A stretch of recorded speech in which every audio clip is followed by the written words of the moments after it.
afternoon, everyone. This is Susie Romines, and this is my leadership presentation and interview with Sheryl Haag Miller.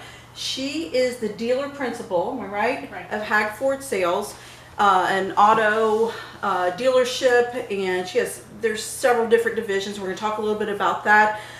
She has been the principal dealer for 10 years, and Haag Ford has been in business for 58 years here in Lawrenceburg, Indiana. So welcome, Sheryl. Thank you. We're having a good time, aren't we? We are, always. If you only knew. Yeah. Okay, so Sheryl, you've been in this position for 10 years, and we're going to talk a little bit about communication. So what are your challenges internally in relation to communications? But when we talk about that, we have to talk about, you have 5 different businesses within Haag Ford. So tell us a little bit about that. We do. We have our sales department. We have the parts and service department. Well, parts is one department, services another. We have our collision center and the detail shop for all of our vehicles, and then sometimes we have some service vehicles that we wash and clean up. So the biggest challenge there is to try to keep all of those departments, or actually businesses on their own, to kind of communicate and talk about what they're doing, so that we don't have gaps where maybe someone in the service department excuse me, makes a decision. Everyone in that department realizes it, but it may in some small way affect sales, and they haven't heard what the changes are. So that's our biggest problem, and we try to have meetings once a month to make sure that we're all on the same page. Okay, great tip.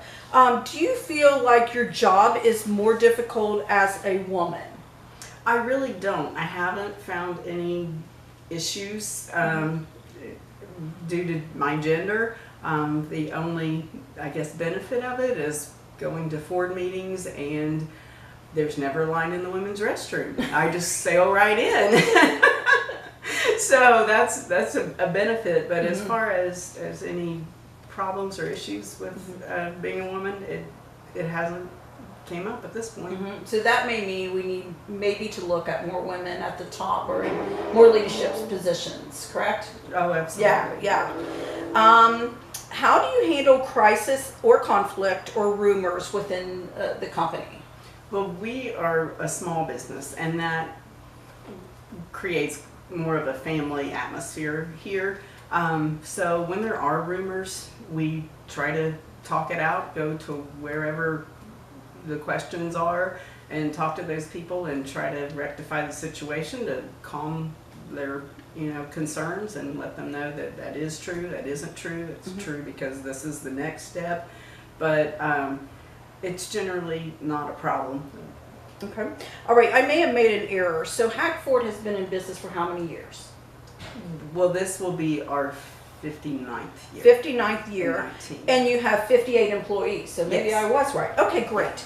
All right. Right now we're talking about how emotions play, especially, well, for us, really, we're talking about how a media presents a story, and how emotions help guide the behaviors of people, how they respond to companies. But how do you handle emotions? Do they ever get in the way when you have a situation in your business? They do. I mean, it's just common human nature for people to get upset. And when that happens, we try to listen to everyone, and then maybe take a step back and have another meeting time, another time to address it, where maybe the emotions can die down and we can look at things more logically and clearly, rather than just fueling off of those emotions and maybe saying things that we didn't mean, or that aren't accurate. Yeah. And that tends to work pretty well. The second meeting is always a little more calm. Great, People are great. cooled off. That's a really good tip for everyone. How do you inspire your employees? Can you talk about some of the things that you use to inspire employees to do their best? Well, we try to have our departments work toward goals, and when those goals are met, of course, there's a monetary benefit to that for them. with bonuses and things like that. And then when goals are met, we try to have social outings, and that's always fun, and it gives them something to look forward to when a major goal has been met. Wonderful. Do they have a level of freedom to be creative or autonomous in their work? Talk a little bit about that, because that's a little bit different in your business. It is, because most jobs, most positions here are technical, so therefore you have to follow the book. You have to follow the guidelines that Ford sets out. We do have our media specialist, and we encourage him to be as creative as possible, and he does a great job.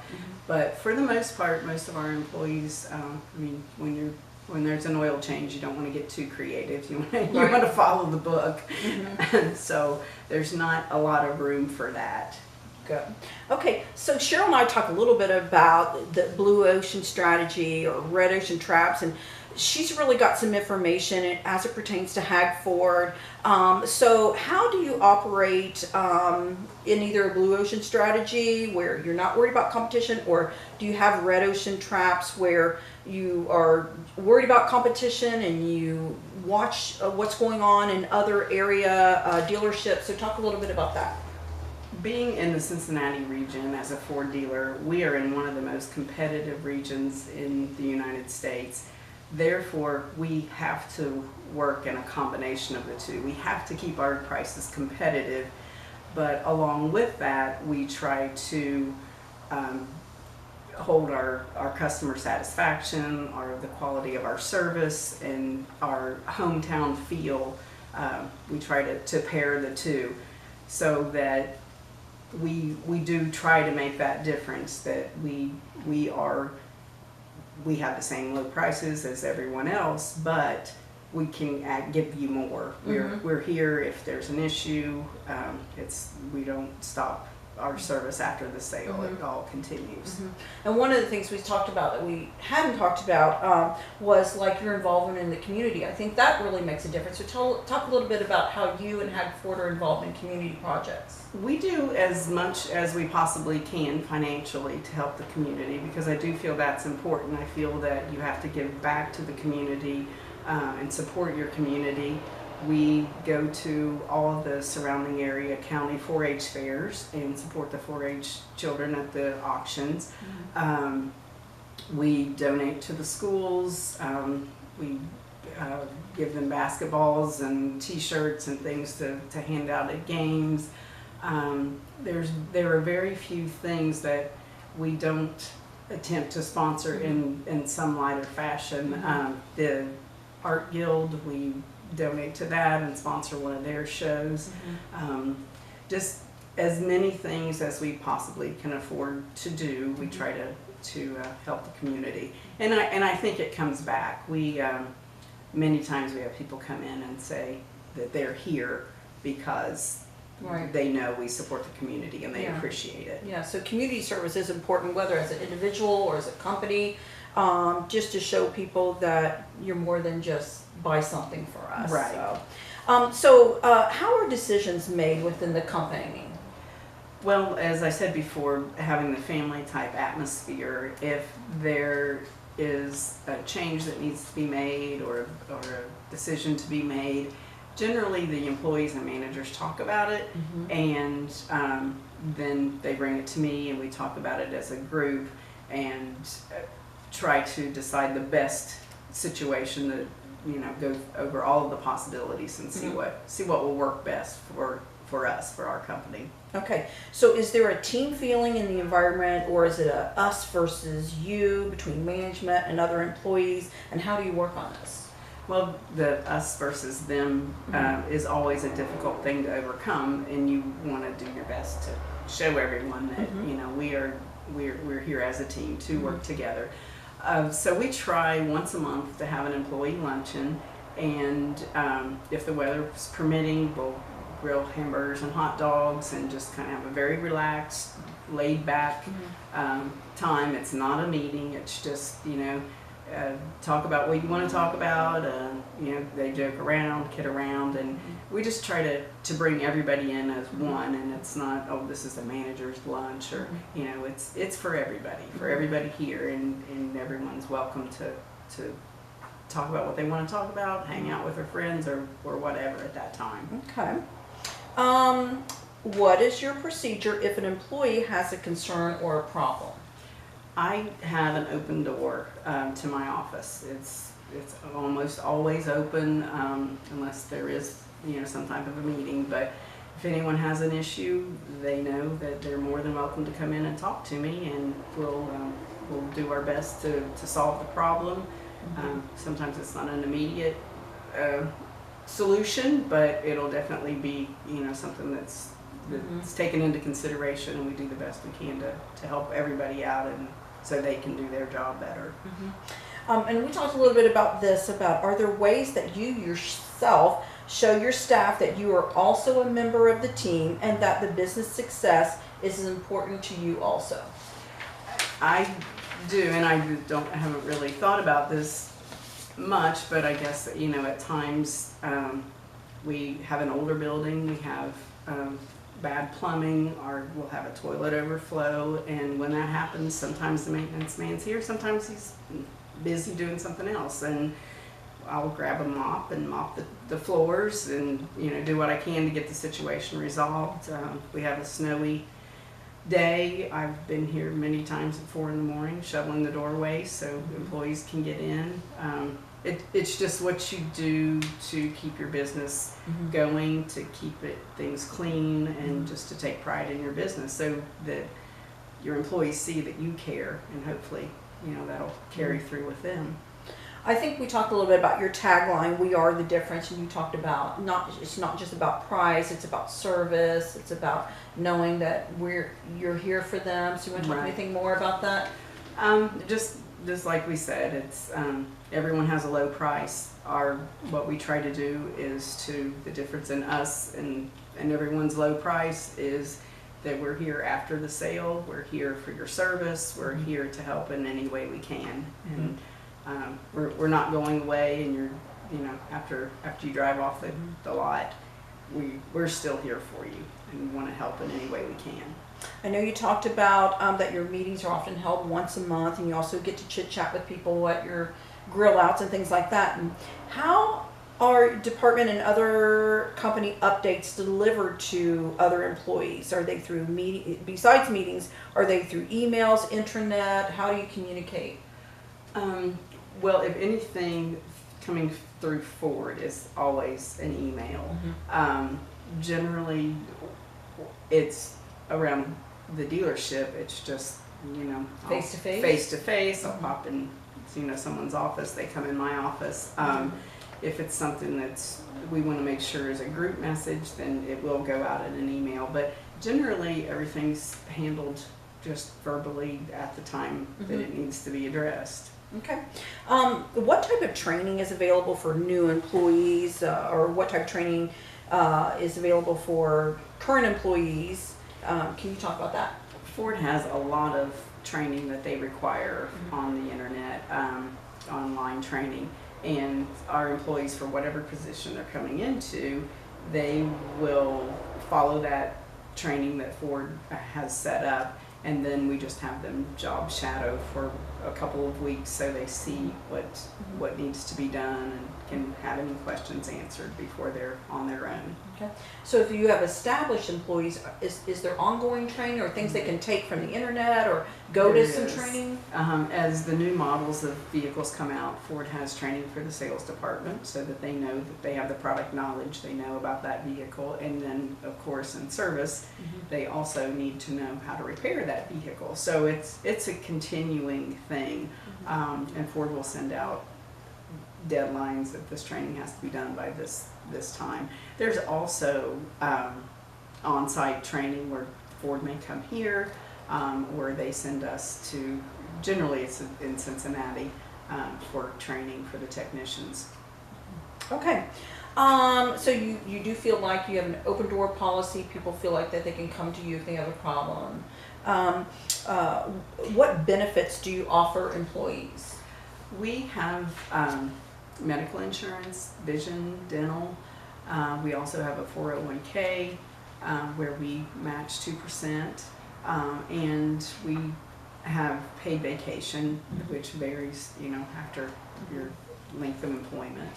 Okay. How do you get feedback from customers to understand what your customers think about your business? So can you talk about that? Ford sends out surveys, and so we don't ourselves, because we don't want to bombard people with so many emails and surveys. That gets aggravating.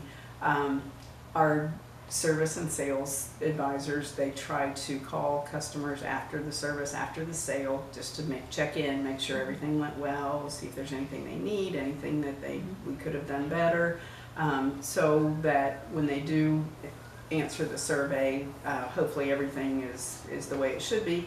And if it's not, then we do get to see those results, and we definitely do our best to rectify the situation at that point if there is an issue. Okay, wonderful. What have you learned about management since taking over at Haag Ford Sales? I learned that you need to surround yourself with people that are experts in areas that you are not. I don't know a lot about parts and service, so luckily I have managers and directors that are very well versed in that.